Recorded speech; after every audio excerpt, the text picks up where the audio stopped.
Hi, I'm Yinka, and this is The Hurt Locker, a podcast where we open a door into men's mental health. Come and go. Self-esteem issues. Just that feeling of not feeling good enough, you know what I mean? You talk about self-esteem. Is that being a lifelong thing, or? Oh, yeah, for sure, yeah. Obviously, it was a crutch to medicate yourself and that. What was it to escape from? It's not that you don't want to live, it's that I don't want to live like this anymore. I just couldn't see a way out. You know what? I just want to say thank you for sharing that with our listeners. It's really important. This is what the Hurt Locker is all about. You're listening to The Hurt Locker, the podcast that opens a door on men's mental health. And tonight's guest, we have rising star comedian Louie Mclean. Louie, welcome to The Hurt Locker. Nice to be on here. How are you today? All good. Yeah, call me on a good day, really, which is quite nice, you know. Mental health podcast. Mental health podcast. Yeah, you know, some days I'm a bit all over the place, but yeah, I'm in a good place at the moment. So yeah, nice to be on here. Great. And we're grateful for having you on here. So for those who've not seen you, your comedy, your performances, tell us a little bit about who is Louie. Doing comedy just over 3 years ago now, but yeah, it's not my full-time job, so I hesitate to call myself a comedian. Do you know what I mean? When you hear people say that, I'm always a bit like, well, you know, it's not your full-time employment, but it is something I do. And I'm also a gas engineer. Just a bloke, really, mate. Okay, so where did you grow up? In a place called Chadwell Heath, which is on the border of sort of East London and Essex. Quite a contested issue, but it's not really relevant for this. But yeah, I lived in a place called Chadwell Heath up until the age of 14. I had quite a nice childhood, primary school and that, and then when I went to secondary school in a place called Ilford, which was a sort of quite a little bit rougher, really. And then we moved to Spain when I was 14. How was that move for you, leaving your mates, etc.? Yeah, it was hard, especially, you know, when you're 14, you kind of just finding your identity a little bit, I think, you know. So to then go over there, but it's also got the bit of, when you're over there, you can then become or be whoever you sort of think you are or would like to be, you know. Because when I was a kid, I was really shy, very, very shy, and quite scared of everything, really. And then we moved over there when I was 14. And got like a good group of mates and that, and it was just a lovely place where I lived. Very different to where I grew up, you know. Whereabouts in Spain were you? It's on the Costa Blanca. It's about an hour away from Benidorm. I have to say that to people so they'll recognise something I'm talking about. But it was nothing like Benidorm. I used to spend a lot of time when I was at a game Benidorm and that with my mates. But where I was, Javier is a very nice part of Spain. Okay, and how did you adapt to school? Well, I went to an English school, so I kind of settled in there okay, but because the school I'd come from in Ilford was quite a rough school, so there was like quite a lot of trouble, be a lot of fights and that at school. Remember on my first day seeing like someone's head get smashed into like a glass panel thing, like the first day of school, the secondary school. But there was a lot of, it was at the time, I know it still goes on now, but when people had just started with knives, you know, sort of robbing people and that. So then to go out to Spain was like a very different place. So like I say, I went to an English school and I kind of settled in there quite quickly and got a load of, you know, English mates, really. A few Dutch people. It was like an international school, so there was Dutch people and all sorts. But the problem with being out there is there's a lot of distractions, you know what I mean? If you're in school in England, you know, unless you live by the coast, you're not popping down to the beach. So there's too many distractions, really, which in hindsight kind of fucked up my schooling, really, or my concentration levels, shall we say. What were the distractions? Well, you can go out drinking there at like sort of 14, 15, they'll serve you in bars, you know what I mean? So from quite early on we were going out. So, you know, that my whole life at that age was just basically surrounded just about going out at the weekends, you know. And you know, when you can just go to a bar and then pop down the beach, you know, what are you going to do that day? You know what I mean? Absolutely. Yeah, sit at home reading your books, you know. So it kind of cocked that up schooling for me, really. Didn't get any A levels, just GCSEs, and then at the school they were sort of like, you know, you're kind of wasting your time here. So I sort of left that and then got a little like labouring sort of jobs and that out there and painting villas and that. And then my old man was like, you need to get a trade, really. You need, you know, Something that to fall back on. thing. That classic thing, yeah. And I didn't know what I wanted to do, really. You know, I never had a goal. Like, you know, you meet them, well, they're quite few and far between, but people at school who were like, oh, I'm going to get this degree and then get this job. They kind of have some sort of vision, and I had none of that, really. I'm still, you know, not massively ambitious, I would say. You know, I'd like to be. I'm getting better at it, you know. What's your Spanish like? It's all right. I mean, this was like 20 years ago. So where we just was on holiday was where I used to live. So some of it came flooding back. I used to be able to speak it okay, but I realised a lot of it was why I wouldn't do it would be more of a confidence thing than not actually knowing it. Do you know what I mean? Yes. So I probably could. I'd be too worried about my accent, or, you know, Yeah. more worrying about it. So I could kind of understand it, but yeah, a lot of, I mean, it'd probably just be fear based, really. Why I couldn't, you know, wouldn't be. Yeah. Okay. So you come back to England, what age? Just before my 18th birthday, and started my apprenticeship at British Gas.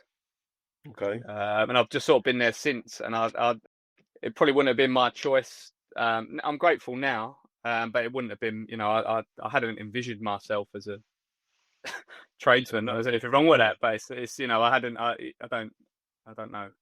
My dad used to work at British Gas, and then he was a cab driver, so he was like, you know, just do that. And I had a few ideas of things that I wanted to do, but they were all pipe dreams, really, until the comedy was something that I found myself sticking to. Okay. How did that come about? My mum used to live in Angel, and there's a comedy club there called the Bill Murray. And I used to go there with my brother, and then later on I used to go there with my girlfriend. And I would sit. I was one of them people who would sit in there and go, "Oh, I could do that." Do you know what I mean? And she called my bluff and bought me a course. And then, you know, you find out very quickly that you probably can't do that. Do you know? It's very different to like having a laugh with your mates at the pub. So yeah, then I've done the course, and then at the end of the course, there's like you do a showcase, so that's like your first gig, and then you sort of going around doing the open mics and all things like that after. Tell me about comedy then. Does it aid your confidence standing up? Do you seek the adulation of the laughter? More than I would care to admit, yeah. But it's I have a lot of problems with it, depending on what sort of mental state I'm in. You know, if I'm feeling good, then I'm enjoying it. But if I'm attaching I had your Chris Kent on here, and he was saying like attaching your self-esteem to your comedy, and I have a lot of issues around that. So then if you do have a bad gig, and it can be saying it's completely out of your control, you know, but then I can just end up feeling terrible for a few days. But I used to get very nervous before doing it, and it would be like all day I'd feel sick and worrying and all that. And now it's just for about 15 minutes before. Okay. You have that moment where you're like, "What? Well, this is just," because it's an obscene thing to try and do. Really, if you thought about it too much, you'd be like, "Well, it's just fucking mental, isn't it?" You know? Yeah, I think you know, having had a few comedians on the Hurt Locker, it's made me realise how you make it look easy, but there's a lot of effort and craft that goes into it. And you're constantly thinking about it as well. So that's another thing where you can kind of get down on yourself if you've not had a good idea for a while, and you're just sort of like, "Oh, what am I doing?" And for me anyway, when I do the gigs, it takes a lot out of me after the gigs. You know, I'm sort of shattered regardless if it goes well or not. You know, even if it goes good, I'm not very good if someone's like, "Oh, that was really good," I'll kind of like deflect. I'm always like sort of on to the next thing. Do you know what I mean? Why is that? Self-esteem issues. Okay, let's take a deep dive into what's in your Hurt Locker. Wow, yeah, there's that self-esteem, just that feeling of not feeling good enough. You know what I mean? I can tie my self-esteem into how the gigs are going, but I know that to be false. You know, because yeah, I've achieved certain things. like certain things that I really wanted to get to, and then you've got to that, and it's I enjoy it, but then it's quite empty. You know what I mean? You don't suddenly feel better if you're not mentally already there. You know? Yeah. It's never enough. You know what I mean? Like I'm sure that once people even start doing their own theatre runs or whatever, they're like, well, you know, it's not a stadium. Do you know what I mean? It's always like Next level, the next yeah, level, the next level. it's Yeah. never enough. You know what I mean? That's human nature, I'm sure, but it's but I'm getting a lot better at that now. At putting it in perspective, should we say? Okay. So you've been a comedian for 3 years, etc. I know you kind of twitch at that when I say that you've been a comedian for 3 years and all that. Can you see it's something that's going to be what for the rest of your life? And I think it's quite hard to sort of make a living from it, but if I'm trying to, I want to sort of enjoy it for what it is. You know what I mean? The process of it. I had a good chat with a friend of mine the other day. I dropped him home after a gig, and he was sort of saying, I love all of it. You know, I love the lights, the chairs, like the people are coming in. So I'm trying to just take it for what it is instead of being like, oh, but I haven't got this yet. And social media, you know, just completely fucks you on that front, really. Because anytime you think that you're doing all right, you're like, well, he's got that gig and she's doing this, you know. So it's never it's all my mentality, really, rather than someone else. Yeah. You talk about self-esteem issues. Is that being a lifelong thing or? So yeah, for sure. Yeah, it's I used to drink quite a bit. I don't drink anymore. I haven't had a drink for 14 months now, and kind of say, you know, if you want to find out why you drink, then stop drinking. You know, and then it's kind of all sort of comes to the fore, really. But having stopped, it's given me the space to now try and work out why it was a issue. You know, Was the drinking, obviously it was a crutch to medicate yourself and that. What was it to escape from? it's my mind is just constantly, you know, 100 miles an hour, really, with I can catastrophize and just be worrying about things. And I used to get quite severe panic attacks, which I've not had until a little while ago. I had another one, but I think it allows you to be the person that you think you are, or you would want to be, you know. But once you take that away, you sort of find out, you know. I thought that I was quite loud and outgoing, and I'm not really like that, you know. But then it's sort of dealing with that, you know. But you know, the way I weighed it up was you can either carry on drinking for your whole life or stop, go through this now, and then try and work out, you know, try and find a bit of peace, really. And are you finding peace at the moment? Slowly. Yeah. Are you, if you don't mind me asking, are you in therapy? So I had a bit of an episode last Christmas, just gone, and that was sort of the point where I asked for help, really. How was that for you, reaching out, asking for help? Broken, really, just fucking fried. You know what I mean? You know when you can't even. So I had a daughter in August last year. So the not sleeping on top of already having some mental health issues was and working and trying to do gigs. I was fried, really. I couldn't even. I could barely even talk, you know what I mean? Well, I thought I couldn't talk. I was having a lot of like depersonalization. I know all these words now from reading up on it, you know what I mean? Googling what's wrong with me. But I just had quite a severe episode I've always had these bouts of depression, but it was quite a severe episode at Christmas, and then I was just done, really, you know. Were you suicidal? Yeah. Sorry, I didn't hear that. Say that again, please. Yeah. That the last sort of episode that I had, I was. You know what? I just want to say thank you for sharing that with our listeners. It's really important. This is what the Hurt Locker is all about. So I think it's probably more common than people would acknowledge. But for me, it's almost like it's not that you don't want to live; it's that I don't want to live like this anymore. I don't know if that makes sense, you know. Because and then I just couldn't see a way out of anything really. And then I sort of asked for help. And now, did you take to therapy? Therapy a few years ago, but mainly I was going in there just saying like, oh, I've been drinking again. It was to because I'd wanted to stop the drinking really, and I just kept going in there, and I was like, oh, you know, be like on a Monday or Tuesday, and you'd still be hungover from the weekend, and I'd be like, oh, I've fucking done it again. So the whole therapy thing was like, I just wanted to stop drinking really, but now I've done that and got that space, and I didn't really realise that you know, you might not click with a therapist, and being a sort of people pleaser that I am, I'd be like, well, fuck you, I've let him down. I don't want him out of work. Do you know what I mean? I've got a new therapist now, and he's excellent, really. But it's it's not easy. I will say that.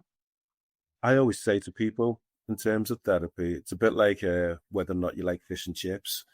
If you go to a chippy and you get fish and it's crap, you wouldn't go back there the next day, would you? And it's the same with therapists as well. But I always think that when people seek out therapy, they seek out as if the person's going to fix them. But it's really themselves, because they're the experts of themselves, if that makes sense. Yeah, I mean, so how honest you're going to be with them and how much you're willing to open up. Because if you're just going in there and lying about how you're feeling, then you're not going to get anything out of it really. But I've built a relationship with this new therapist, and but now we're kind of delving into some stuff, and yeah, I mean, even after that, you can kind of feel pretty low after, but but you're working this stuff out, hopefully for good, really, rather than just bearing it down and having another few drinks. And what does your partner think of you going to therapy? Well, so she's happy that I'm going, yeah, because she's seen me in some broken state where because that the episode at Christmas we was going to the Harvester for like a fucking meet and greet with Santa, and on the drive there it was like I wasn't there. I couldn't feel anything. Like there was no joy, there was no sadness. I just couldn't feel anything. And I was in the restaurant and with all my family, and my sister was there with her boys, and I just had a panic attack. I just couldn't. I was like, I can't function. I can't think, and I had to like leave. But then I went back in, and that was I mean, I was probably a photo of us somewhere with Father Christmas, and I don't think you'd know what was going on in my head. Do you know what I mean? That must have been scary for you. It was, yeah. And when you got a baby as well, it's like another fucking level of it. You know what I mean? It's not just you. It's not just me. I have to worry about now. And I just completely. It was like a depersonalization. I think this is what it's called. And then I just didn't know who I was really. It was very scary, yeah. And then I went to the doctors. I think I went the next day or whatever. It's like you just feel so tired all the time because your brain is just non-stop. And I went to see the doctor. Do things from the past haunt you? Yeah, possibly, but I think it's how you react to things. I think I must have been very, very sensitive as a kid. So I was just scared of everything when I was a kid, like dogs, rides, girls. Like I was just petrified of it, absolutely everything. So it's serious. But then there's stuff that you probably, but that's in the therapy you kind of working through that stuff you hadn't even really realised would have such an impact on you. Absolutely. But so yeah, I went to the doctors, and she prescribed. Well, I wanted to get a mental health diagnosis because there's so much, you can just throw around all these terms and all that. Yeah. From what I've heard, I'm fairly certain I've got ADHD, but I mean, everybody seems to have that. And the truth is, I probably wouldn't take anything for it anyway. So do I need to know? Do you know what I mean? Okay. Not going to make that's kind of my attitude, but you might be able to tell me that's the wrong one. I don't know. You know. I mean, let's be honest about it. I mean, we can go back. We've known about ADHD for almost 250 years. I did a podcast with James Brown, associate professor, and he was diagnosed 3 years ago, and with ADHD, and he did a lot of research, etc. And he said, well, we've had that information at our fingertips, but this society doesn't seem to want to know or want to engage in it. And then all of a sudden, we've got the spike now of people being diagnosed. You said that to get some sort of because I asked her and she said it's like a 4-year waiting list. Well, it's funny. In your area, you're not that you've got ADHD. You're not that patient. You know, I'm going to wait 4 years. 100%. But I guess, but it's maybe I'm wrong about that, to be honest, because I know of people that they've got their diagnosis and it's given them some sort of clarity. Yeah.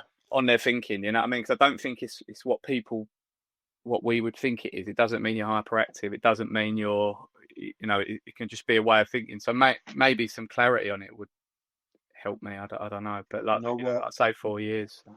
You know, I mean, it's funny because the waiting list here in Liverpool is 7 years. 7 years unless you go private, which is like. How much is a private? I think we're talking about 1,600. And that's not okay. Surely it wouldn't take. How long does it take to do a diagnosis? You know, I'm not too sure. I think it is a couple of sessions and that, you know, over a few hours. I might be wrong, but people who told me they'd received it.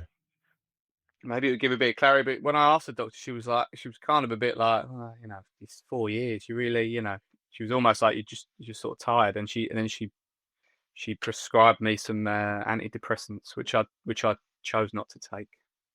Can I ask why? You can feel worse before you feel better, yeah?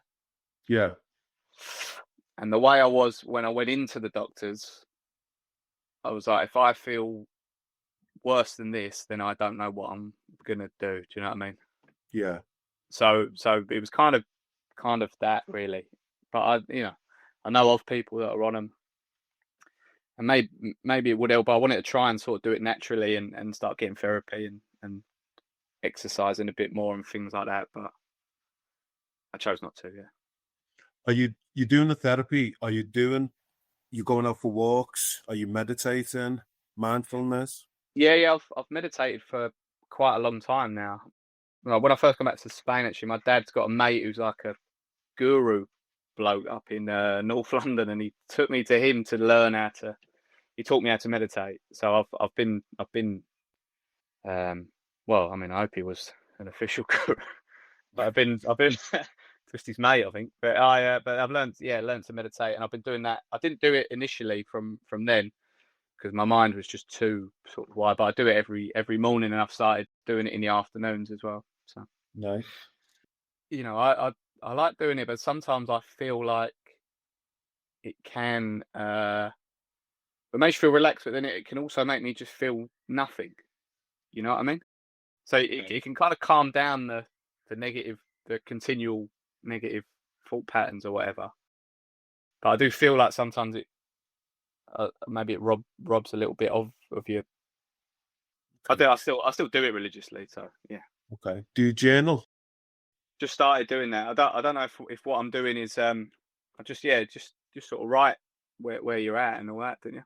Yeah. It can be in all different forms. I mean, sometimes you don't even have to write. Sometimes you can just use colours to reflect what your moods are as well. That can be like a nice little legend as well, rather than putting words down. I think it was from that School of Life or something like that, where they had like certain questions you can ask yourself. So I was sort of like writing them out and then writing out kind of answers, and then it's definitely given me some more clarity for sure. But I've started, I've kind of brought that in now. But then, you know, and then again with that, you're like, oh, am I doing it right? And don't worry about that. Am I doing it right? You just do it. Just do it. What works for you? Writing it out as well, and then being able to see maybe how mad your thought patterns are, but you like, well, there's clearly nothing to think about it. It's the same with therapy, really. And 9 times out of 10, you're saying it out loud, and then you're like, oh, Yeah. like, while it's rattling around in your head, it's just driving rattling. insane. Yeah, because you don't even really need them to respond. You just say it, and then you're like, You hear it. oh yeah, you're like, oh, of course, that's Yeah. That's it. Yeah. Can I ask, do you like yourself? At times, yeah, I would say at times, when I'm with my daughter, at times, yeah, not. I wouldn't, I don't have a lot of. Tell me about what's it like being a father then for you. Tiring, isn't it? But it's good. I thought people were winding me up really when they said how hard. Like, it's the hardest thing you'll ever do, and like, it can't be that bad, can it? And it's knackering, but she's amazing, yeah. And just it's almost, I don't know if this is a thing, but I feel like you're kind of you're loving yourself as a child a little bit as well when you're with them. I think that's maybe the secret of it all. But she's really becoming a little character now. So I struggled for the first few months. As men, maybe we feel a bit disconnected. The mother's carried the baby around for 9 months, and I don't know. They have that immediate connection with the baby, and I think sometimes that me personally, anyway, I struggled with it a little bit. But yeah, no, she's amazing. Yeah. Cool. So this summer, are you on tour or? So I've been opening for my mate Josh, who I do the sketches with, on his tour. We just finished the first leg of that on Friday, like a big homecoming show. We'd done 2 gigs last Friday night that were, it was amazing, really. But there was we'd done 2. The first one I was sort of nervous about it because he was filming it as well, so you're kind of worrying about it. I don't want to fuck it up for him, basically. But it was an amazing night. A lot of my friends came down, family, and it was cool, man. What do your folks think of you being on stage? What did our fella say? Well, he doesn't like comedy, which he likes to tell me every time he sort of sees it, only in a joking way. He likes funny things, but he was more into, like, he likes the radio, like like Hancock's Half Hour and all things like that, and that's more his speed. And but yeah, they're very, very proud, I think. I think once because when you start doing open mics, you're sort of just going around and people are like, I didn't tell anyone for a while, but then because it's quite a mad thing to do with your evenings, just be going out, and they're like, would you get paid for it? And you're like, no, I'm just going out, and I'm getting home at midnight and no one's laughing, and I'm up for work the next day. But now there's kind of things have started to happen a little bit, and they're quite proud. Yeah. Your style is described as a deadpan. A bit like is it a bit like what Jack D, Stuart Lee? A bit like Jack D, really. But I think when you start, it's such a intense, nerve-wracking thing, and for me that was like a defense type thing. You know what I mean? So if I can look like I don't care, then it doesn't matter if they don't laugh. Although, as time's gone on, I'm not as nervous about it, and I'm still, very, very deadpan and miserable. But I think that's just my general vibe. You know what I mean? But there's a fine line with it, because sometimes if I am in a bad mood and miserable, and then you do that, and it can get to a point where people are like, is this bloke all right? Do you know what I mean? But if you're in a good mood and you're being deadpan, it works. But I think if you're in a bad mood and you're doing it, you just sound like you're fucking moaning. Angry, and you're just like, what's this bloke's problem? You know what I mean? We've come here. If you were in a bad mood and you were going on stage, would you stop going on stage if you knew that it would affect your show, your delivery? No, I'd still do it, I think, because everybody gets these like confidence things where you're like, oh, I don't know what I'm doing here really. But if I thought about it, then I'm like, well, is this what's having a detrimental effect on me? But I think I've always been a little bit like this. But I also think I've had a conversation with someone, and he was like, "Well, I think you'd probably be even more miserable if you stopped now, because you've it started to go okay, and then what would you do? You'd just be sitting at home watching EastEnders or whatever, But now you know about this other world. Okay. So it's sort of. Okay. I do enjoy it. I'll play it down, but I do enjoy it. Yeah. Could you see a time or envisage a time when you're no longer being a gas fitter, that you're doing comedy full time?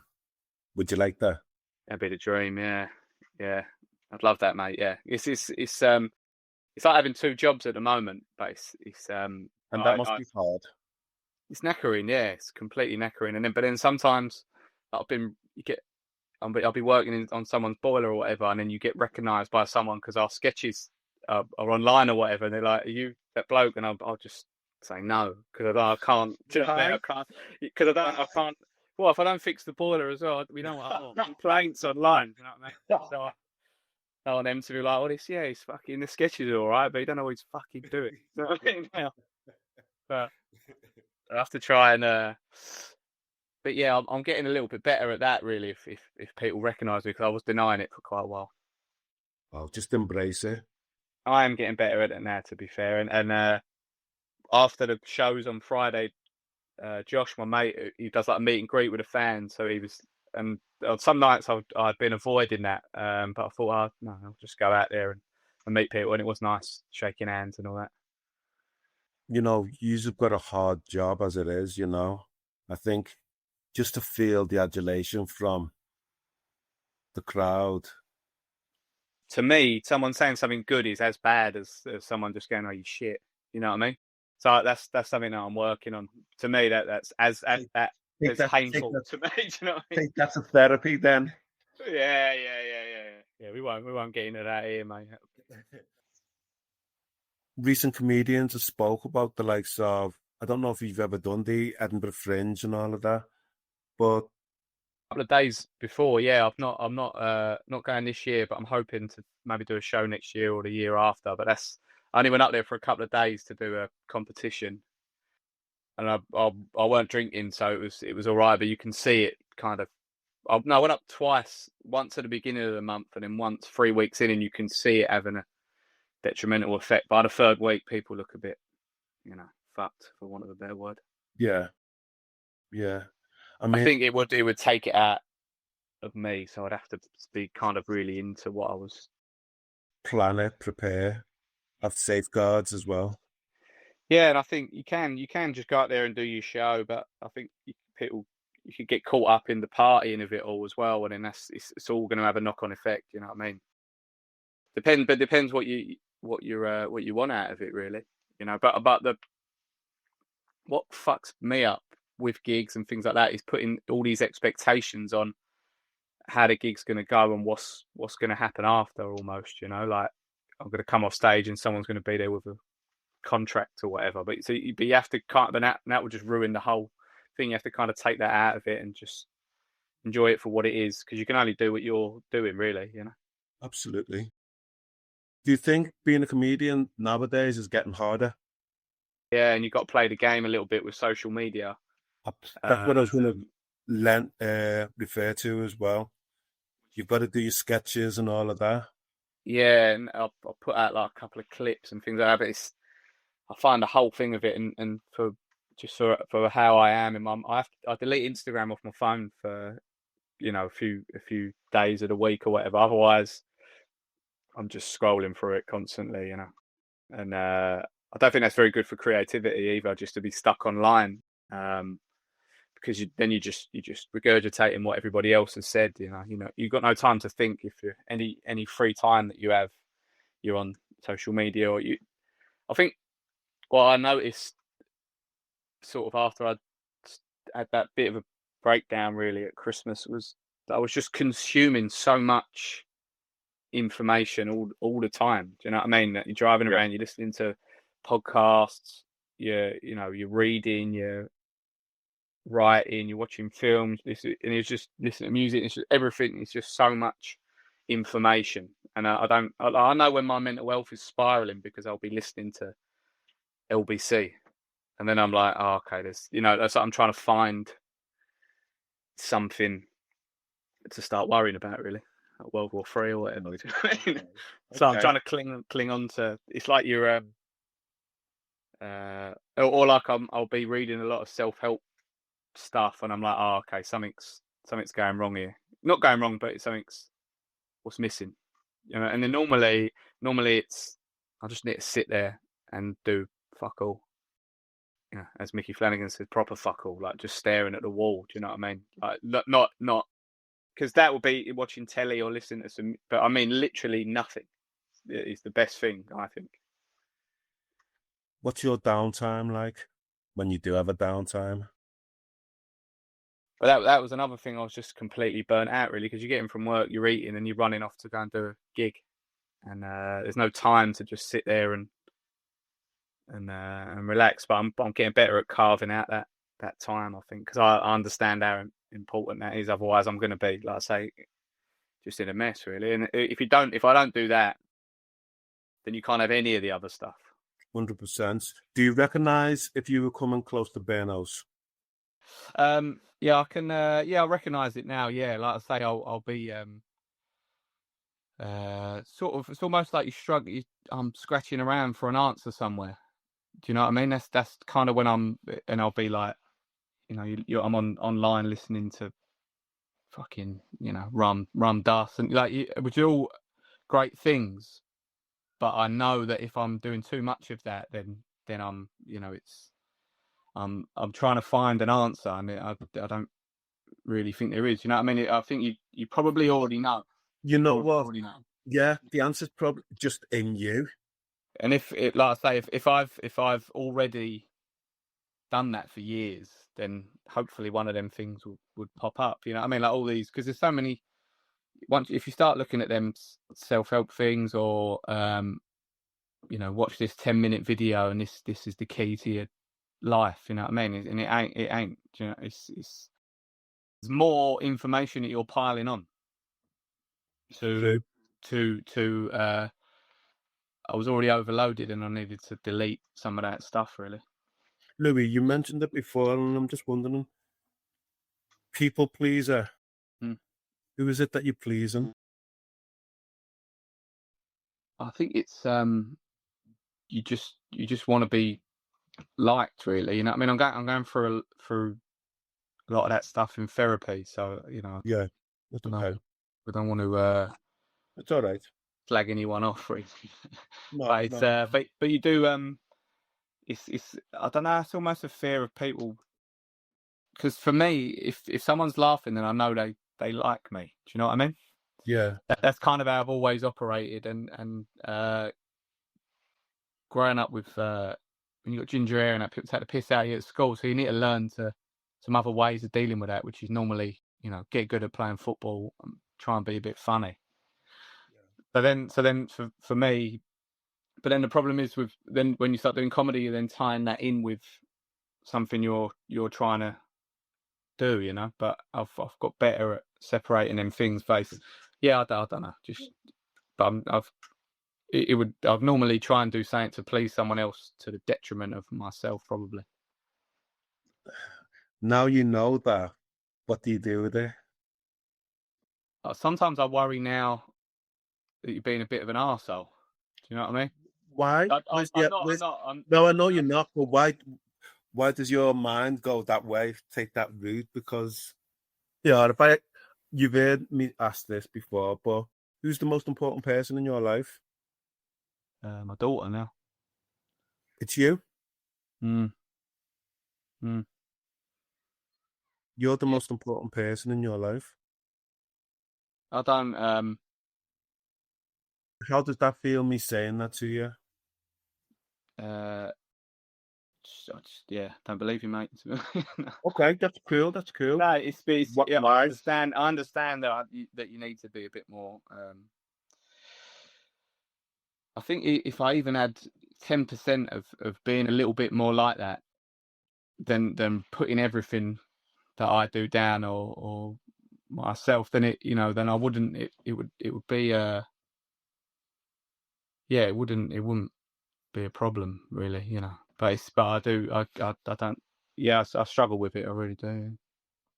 I always find it fascinating. You know, we're talking about mental health and that, and it's like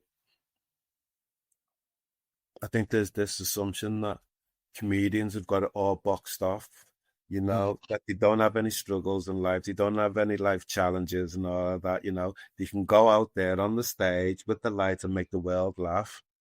Well, what's mad is that's probably the time where I feel the most present when you're actually doing it. Like the thing beforehand and after is different, but when you're on there, you're in control and people are listening to what you have to say, and hopefully it's funny.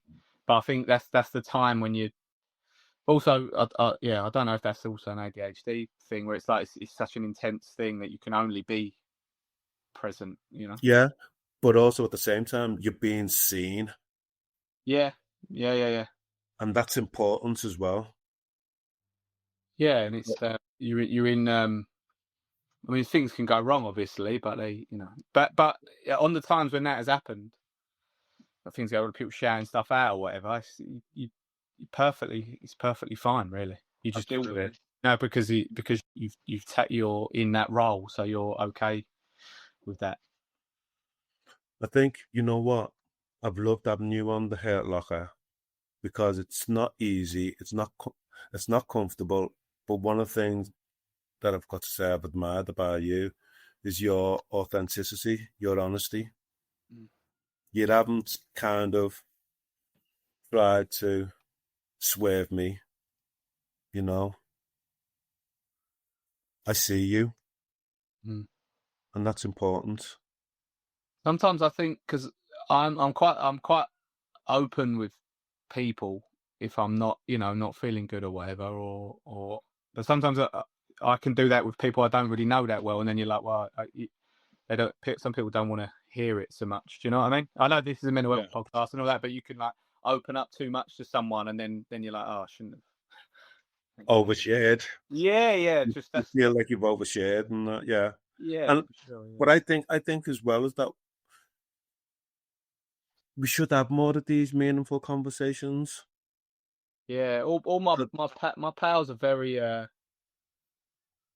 good with that. Not so much.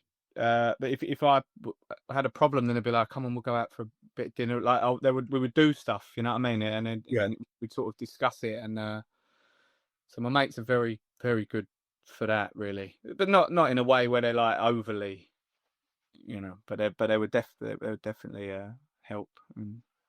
But sometimes it does say you feel like you're burdening people, don't you? Wow. Okay, look, right, I'm going to say this. When I hear that word burden and burdening, that's my response where I listen, I'm attuned to that. And my response is, you're not burdening. Sometimes I'll flip it, and then you'd be like, well, if someone comes to me saying this, I'll do everything I could to help them. Why would I be any different? But that's not how we think, unfortunately. It's not, and I think there's so much. It doesn't matter how much information is out there. We still don't have honest, meaningful conversations. I think more as well. It's how'd you bring it up? You know what? You're too young to remember this, but your old fella, they'll remember 30, 40 years ago when they used to do the advert for cancer. They'd never say the word cancer. They'd just say the big C and mouth it. And it's like, now you see Macmillans and everything else and looking at the strides that they're making. And I think with regard to mental health, with regard to suicide, we need to get to that stage as well. Yeah, why are we pretending that it's not a thing? Everybody knows that's not. Yeah, absolutely. Because you asked me earlier, have you felt suicidal? Would you be as blunt as that with people? Would you say? Yes. With your pals and all that, yeah. Oh, it's important. It's important when asking when asking about suicide to be direct. Okay, and the reason for it is twofold. If people say things like, "You're not thinking of doing anything stupid," or that's mainly what you hear, innit? You're not thinking about yeah, what that doesn't mean anything. But if you ask the word, "Are you experiencing thoughts of suicide?" at least you know it's yes or no. Yeah, and it's And just a final thing to that is you can't put the thought of suicide into somebody's head. It's either there or it's not. That's why we always ask directly. Yeah, and I think because the main thing people say when it happens around them is, "Oh, but I wish you would have said," Isn't that interesting? That Yeah, my dad's mate committed suicide. I don't know. It must have been about 10, 12, 13 years ago now. can I ask how old your dad is? 60. Okay, so he's in that demographic whereby suicide is the biggest killer of men. In that demographic, okay. Did your dad ever talk to you about his mate dying by suicide? No, not really. No. He's never spoke about it, He said what had happened, but yeah, that was about it, really. and that was it. End of conversation. Basically, yeah. Can I tell you this? That when somebody's been bereaved or affected by suicide, they then join a high-risk category group of between 80 and 300% higher than the general population to die by suicide themselves. That because it's then become a possibility for them or whatever. Yeah. Fact, the research is out there. The research is out there. Yeah, I don't know. Again, even with his pals are all quite open, really. They sort of look after each other. So I don't know if he just didn't want to talk to his son about it. So I'm sure he would have, but I don't know. Would you ever ask him following this podcast if he's ever had thoughts about suicide? And I think if I'm guessing you'd say no because probably not. Yeah. Because you have a particular outlook and mentality of who your alpha fella is. And so if he said he had that thought of suicide, would you look at him differently? I don't think I would. I'd look at him different, but maybe in a more positive way. Not that I don't look at my dad in a positive way, but I'd admire the openness, I think. Yeah. Because at the end of the day, we're all just fucking trying to get by, and we're all people. And I think you see that when you have kids as well. You're like, they didn't know what they were doing either. Do you know what I mean? Not they didn't know what they were doing. We all know, but we're all just really. Nobody knows what they're doing. You know what I mean? We're all winging it. Really, no one's got a clue, have they? No, it's true. We're all winging it. Yeah. But some people are better at faking it than others. Sure, yeah. They really, really are. I don't think, yeah. It's always the people you don't see it coming with, I guess, innit? Is what you hear a lot. I've been lucky not really experienced it. Have you seen that Norwich City advert? I mean, video of the two Norwich City supporters. Do a little Google afterwards. Right. Do a little Google afterwards. I've had a few episodes in my life where it's been a possibility, you know what I mean? And then I've then later on told a friend or whatever, and they're like, "You should have said," you know what I mean? Like, why?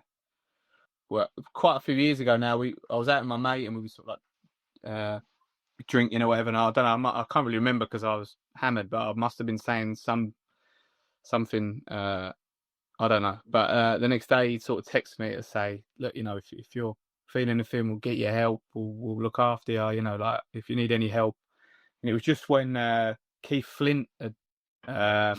So I think that then, and he was like, then he had kind of.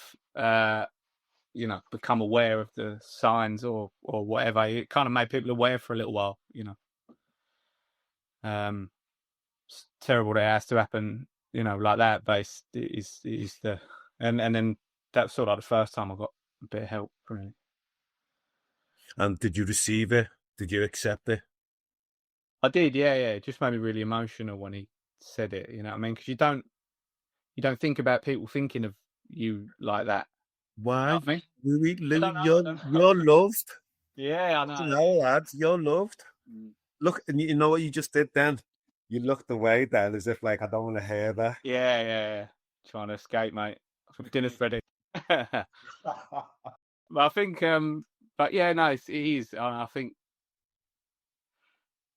yeah, but it can also be, you know, because at Christmas feeling like that, and you're like, you can kind of feel bad about even thinking it, you know, because at a time I've got a very young daughter. You're like, how can you even fucking think like that? But then there's a loop, a negative thought loop with that.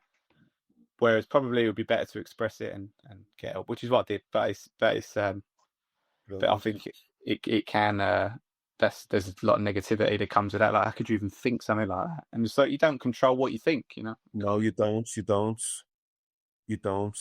And you just need to turn to the people who are going to be supportive of you, not those who are going to be critical. No, and I think the majority of people who are around you would be supportive, wouldn't they? Yeah. I don't think anybody, no one would be like, you know. Look, last year, 7,055 people died by suicide in the entire UK. 3/4 of them were men. We don't talk. We don't talk. Yeah, and even, you know, it's amazing what you're doing here as well, you know, and it's it just, yeah, like it's just having them open, honest conversation, because it'd be people, you know, you don't expect it from, really. Not that there's a certain, you know, someone who's just moping around. It probably wouldn't even be that person. But and I've got to say this as well. You being on the Hurt Locker, you having an open and honest conversation, I can guarantee that you're helping people yourself just by people listening to what you've got to say. Yeah, I'd hope so, mate. Yeah, you'd hope. We've got I think we've got a couple of questions for you as well. I'm just there from listeners, so I'm just saying. Let's see. Yeah. Oh gosh, got loads. Tim's been busy. I've had you on full screen. Tim's been piling up the chat, and I didn't even notice it. What's he saying? Can't hear us. Nothing. Talking for a fucking hour, mate. Too late now. We've got question number 1 from a Pat Smith. Asks, how being ginger has impacted your mental health? I think that's just taking the piss there, isn't it? Yeah. He's right. He's got a ginger beard though, so you can tell him to shut up, mate. Yeah, shut up, Pat. Okay. Question from Amanda. She's asked, how did you meet Josh James? So I did a gig, competition there's a place called Up the Creek in Greenwich, and they have a gong show there called the Blackout. So you go on stage and you've got 5 minutes, but there's 3 members of the audience that got cards. So if they don't like what you're doing, they put up the cards and you have to get off. Sandman. Yeah. Oh, it's fucking brutal. But I've done it a few times, and then the time I'd done it, then Josh was hosting it, and then he come up to me after and he was like, that was really good. Do you want to do some writing, or like, you know, try and do something together? How did that feel? It was cool, yeah. I mean, I've spoke to him about it since, and he said that I was just completely disinterested, but I wasn't. You know what I mean? That's just like my how I am. I didn't, you know, I don't mean to be, but it would be more like I'd be deflecting. You know, like we said, like if anyone said anything nice, so I thought it would have been yeah, you know, not expecting him to be saying that. But then we done a trophy hunters sketch about a month after that, and then yeah, that's it. It's just taken off since. We've become very good friends, and he's been amazing to me, really. So yeah, don't tell him I said that. I won't. But it just lends a question for me. How important is trust in your life? Very, very, I think, actually, yeah. And if someone had broken that, I don't really have much troubles with cutting them out of my life, really. Do you know what I mean? I don't know if that makes No, it makes perfect sense. Just sort of completely. It wouldn't, you know, if someone had done something or whatever, it wouldn't bother me. So then they'd just be, you know, completely gone. I want to give it a second thought, almost, you know. Third question. Claire asks if Louie is single. Oh, I'm unsure of her intentions, so we'll move on that one. Okay. Yeah. No. Okay.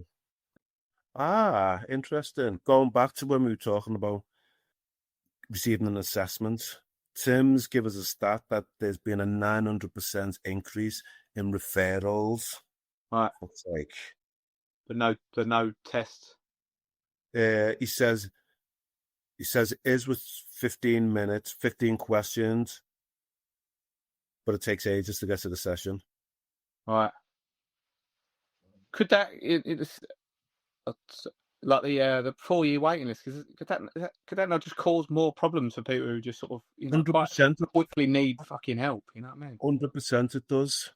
They're almost 100%. just assuming you'll be all right. You know. Yeah, and the thing is, what I say is that, well, this person's asked for help, and then you're waiting 4 years, and that's going to be compounded with 4 years of their life. Yeah, we know it's like as hard as it is. I'm sure women, but you're like, oh, I can't, you know, I'll be all right. Do you know what I mean? You just constantly like, it's fine. I won't even ask. Yeah, I didn't know that. Yeah. Okay. Do the social skits with Josh allow you to mix the different approaches, play other characters? Yeah. I really enjoyed doing the sketches, actually, a lot more than I would have thought I would. I quite like the acting. Having said that, I'm pretty much the same in most of them. Do you know? I'm like the dry one, and so it's like that. It's that classic double act type thing. But I'm not sure if I've stretched myself, should we say, in acting. Yeah, I enjoy it. Yeah. Is there any television work coming up for you? No, I did. I was on the BBC last year. I'd done the BBC New Comedy Awards. I got through to that. We had to go down to Wales to film it, which is pretty cool. Yeah, I really enjoyed that, actually. I went down there with my brother. And that went out on, I think it's still on the iPlayer, actually. It will be. What about radio? No, not really. No, radio is something that I'd like to do, actually. To like we were saying before, like that my dad likes. I'm a big fan of them things as well, like Hancock's Half Hour, and a lot of them things sort of start on the radio, and that's something I would like to do. But I think podcasting has sort of taken over that. It has. Well, Have you listened to Evil Genius? No. With Russell, is it Russell Kane? Yeah. He hosts it, but he has loads of comedians on there. Right. Okay. I'll check that out. You know, and I think, that'd be right up your street. Yeah. But I like them Mighty Boosh. There's a few things started on the radio, and the radio shows are, I think, just better because it's your own imagination, isn't it? Absolutely. Louie, I've got to say thank you. Well, thank you, mate. Yeah, sorry about it last time when we couldn't. No, it's been brilliant. You're brilliant. Seriously, don't change. Cheers, mate. Don't change. What you've had to say today has been really important, and I really, really sincerely appreciate what you've shared with our listeners and myself today. Yeah, no, thank you, mate, as well. Thanks for having me on, and it's been great. You know, so thank you for being on the Hurt Locker. Cheers. Pleasure. Take care, mate. See you later. Okay. The Hurt Locker is a safe space for our guests to openly share their mental health experiences. If you have been affected by any of the content in this recording, then please reach out for support.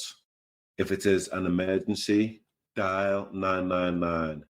If you would like to talk to somebody today, then please call the Samaritans on 116 123. Stay safe. Thanks for listening to this episode of The Hurt Locker. Please give us a rating or share with another listener. You can also follow us on Instagram and Facebook at The Hurt Locker Pod.